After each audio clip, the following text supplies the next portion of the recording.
mga kawawmat! Ito na naman tayo upang i-discuss ang intro about sets. So dito tatalakayan natin ang lahat ng concepts about sets. So ano-ano ba ang nilalaman nitong video na to? Una, malalaman natin kung ano nga ba ang set. Pangalawa, iisa-isahin natin yung mga examples kung paano natin malalaman na well-defined siya or not a well-defined set. Also, ano nga ba ang null set or empty set? Next, we will determine the number of elements or what are the elements of a given set. And last, bibilangin natin kung ilan ang bilang ng elements sa isang set o yung tinatawag nating cardinality. So, bago tayo mag-proceed sa discussion, isa-isahin muna natin yung mga salita na pwede nating ma-encounter through the examples para malaman natin kung ano nga bang ibig sabihin ng mga ito. So, ito yung mga possible examples na makikita ninyo sa mga libro, sa mga test na hinihingi. So, i-differentiate natin siya isa-isa.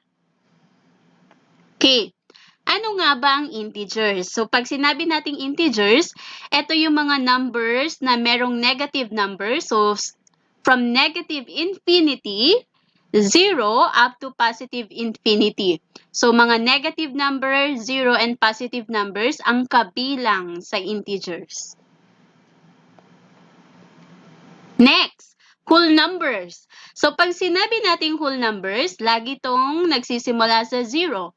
So, from 0, 1 to positive infinity, so yun yung mga kabilang sa whole numbers. So, pag sinabi nating whole numbers, wala na siyang negative numbers. So, 0 na lang and positive numbers.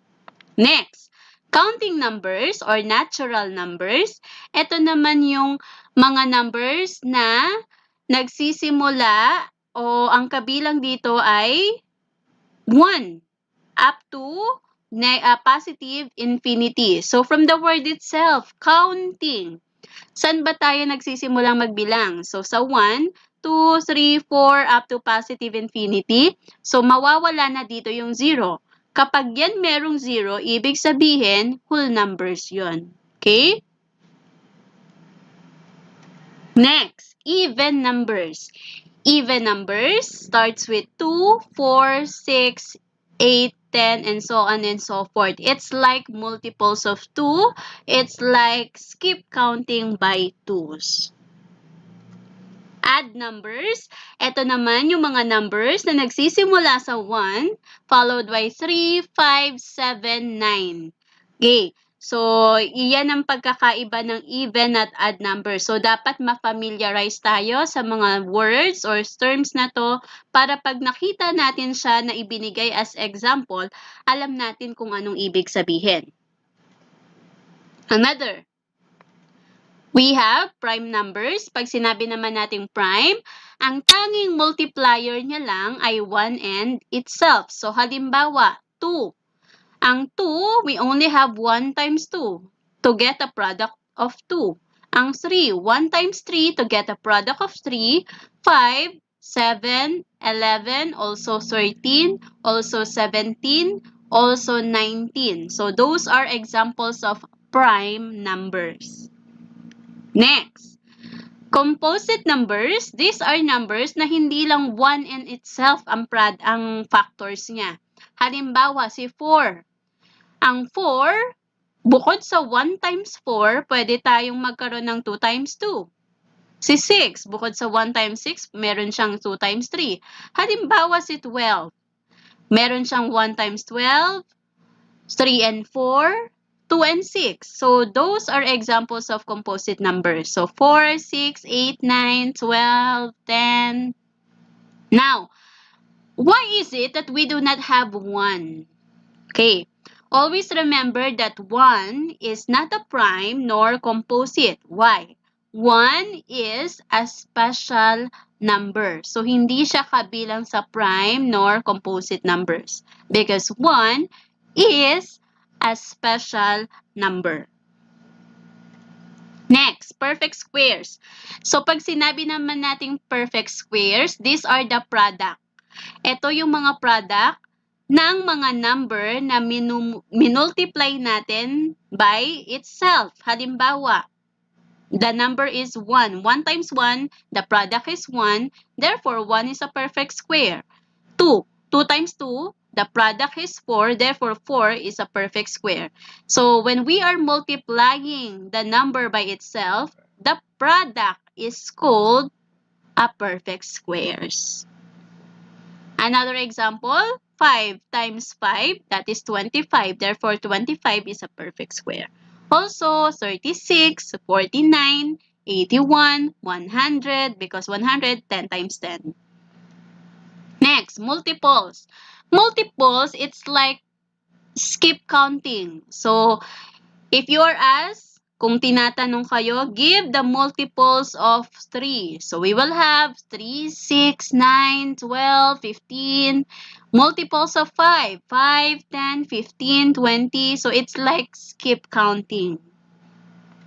And then factors. Factors, these are numbers which can be divided without remainder. So, halimbawa, factors of 6. So, what are the factors of 6? We have 1, 2, 3, and 6. So, when we are going to multiply 6 by 1, the quotient is 6. 6 divided 2 is 3. 6 divided 3 is 2. And 6 divided 6 is 1. So, as you can see, lahat ng numbers na yon na divisor natin, walang naiwang remainder. So, 1, factors of 6, 1, 2, 3, and 6 are the factors of 6. Let's have first an activity. Okay, so meron akong mga pictures. And I have here a table grouped by 3. So we have group A, group B, and group C. So I have here 3 groups and we will try to group these pictures by 3 according to its classification, characteristic, or category. Okay, so let's start. Okay, so I have here for group A, shoe, jacket, cup. For group B, we have a ball, doll, and toy car. For group C, we have orange, mango, and banana. From the given table, group by 3.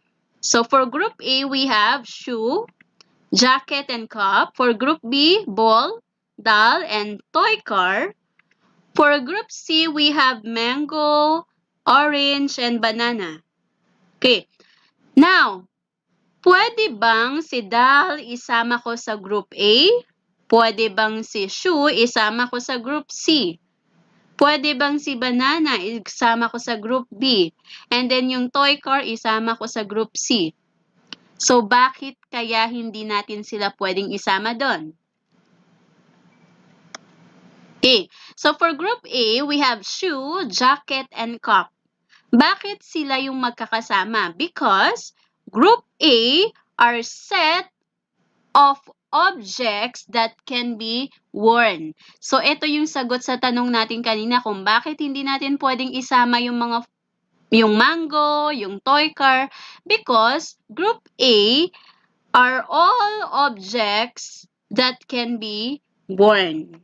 Next, for group B, we have ball, doll, and toy car. Bakit kaya sila ang magkakasama?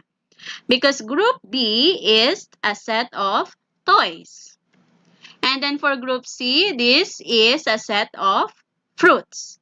Now, these 3 are considered set. So, these 3 are all examples of set. Ito yung tinatawag nating set. Set, kapag meron silang isang classification or characteristics or category. So, yun yung kino-consider natin as a set. Ano nga ba ang set? So, a set is a group or collection of objects. So, ito ay grupo ng pinagsama-samang objects, of course, with the same characteristic, category, or classification.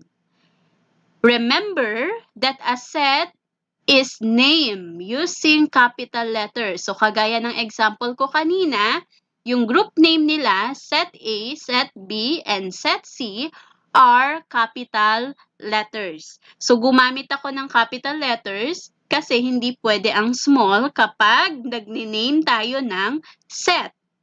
Now, each object in a set is called a member or an element of a set. So, anong tawag natin dun sa mga laman niya? Halimbawa, sa set A, di ba ang laman niya ay jacket, cup, and shoe. So, yung tatlo na yon, yun ang tinatawag nating element.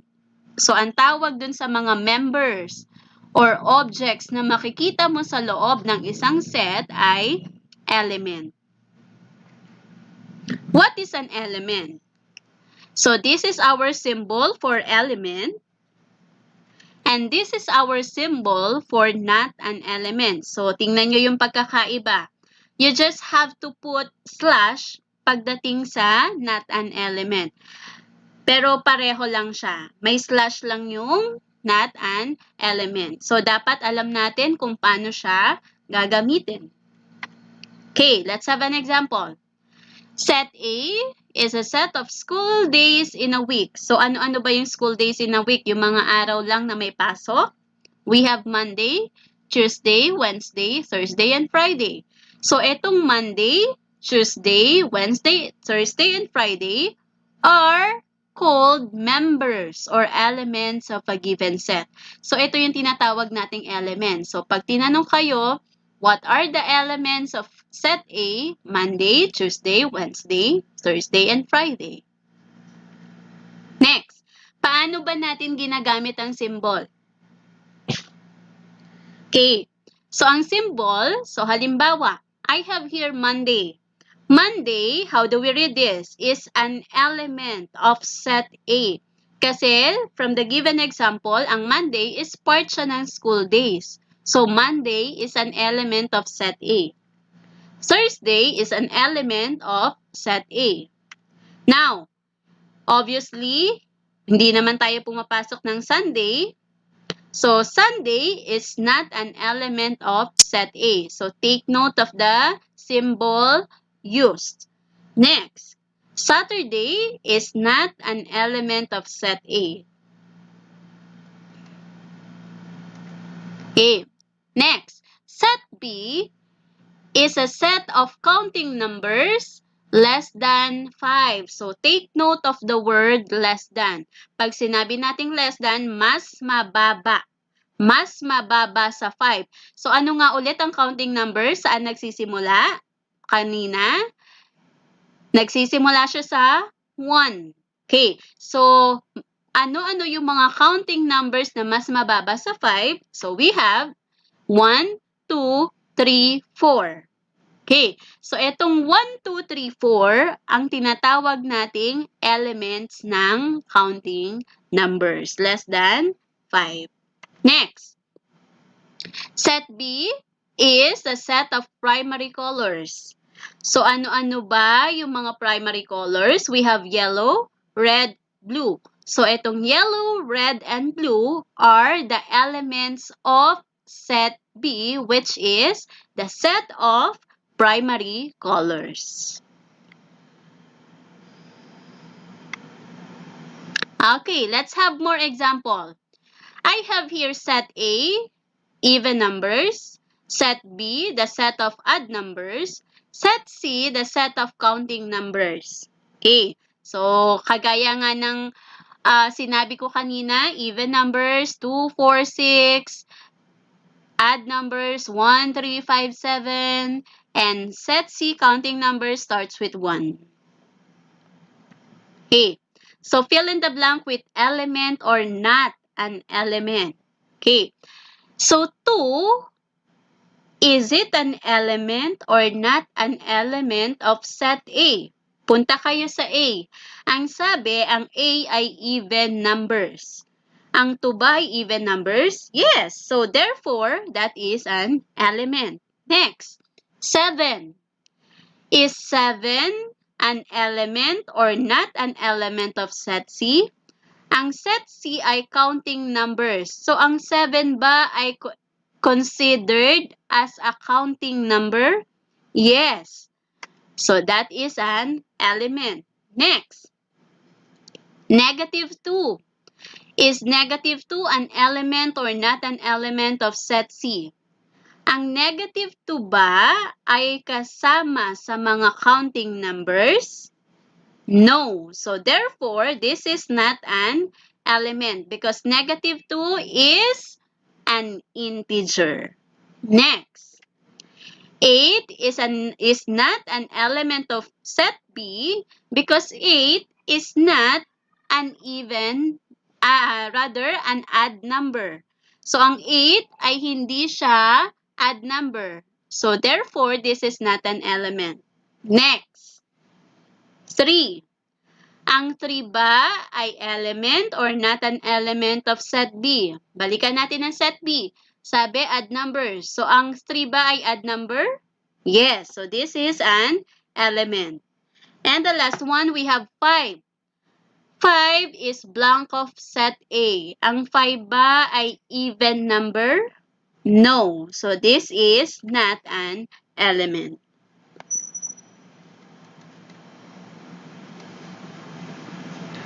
Alright, let's talk about well-defined set. Paano ba natin malalamang well-defined or not well-defined? Example, I have here set A, the set of primary colors. Pag hiningi ba yung primary colors, maibibigay natin? Of course, we have red, blue, and yellow. So therefore, this is considered well-defined set. Set A is a well-defined set. Next, set B, set of beautiful girls in school. Okay, this example or this set is not considered well-defined. So this is not a well-defined set. Why? Because of the word beautiful. Okay, so kapag halimbawa, para sa akin, maganda siya. Sa'yo, may mas maganda. Or para sa'yo, hindi siya maganda. So, ibig sabihin, it's not well-defined. Hindi natin siya maibibigay na pare-pareho tayo. So, ibig sabihin, this is not a well-defined set. Okay, tip. Malalaman natin well-defined siya if the adjective is present in a given set. So, dito, yung beautiful, that makes the set not well-defined. So, yan ang tatandaan natin. Next, set C, set of months in a year. So, we all know that that is from January to December. So, this is a well-defined set.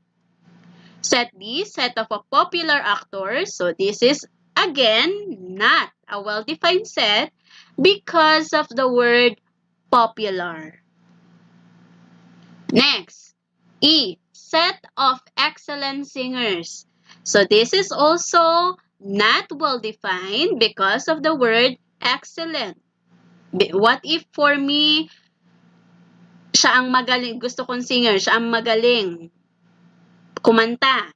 Para sa'yo, hindi. So, that makes it not well-defined. Set F. For set F, we have set of even numbers. So, even numbers, 2, 4, 6, 8, 10. So, this is a well-defined set.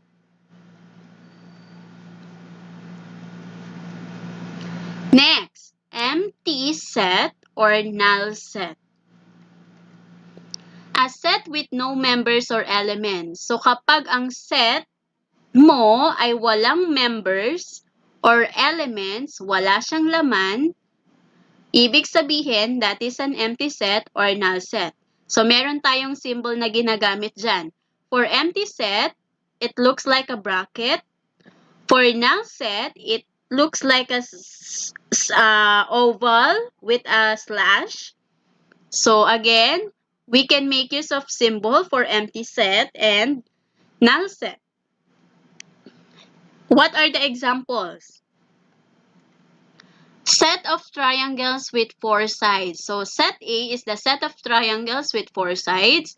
So, meron tayong iba't ibang klase ng triangles. Meron tayong equiangular triangles, equilateral triangles, isosceles, scalene, right, obtuse triangle, acute triangle. So, meron tayong iba't ibang klase ng triangle. Now, meron bang triangle na may 4 sides? Of course, wala. So, this is an example of empty set or null set. So, kapag hiningi sa inyo to, give the set of triangles with 4 sides. You will just have to answer empty set or null set. Next, set B is the set of months in a year start with B. So, meron bang months? Name ng mga months na nagsisimula sa B? Wala.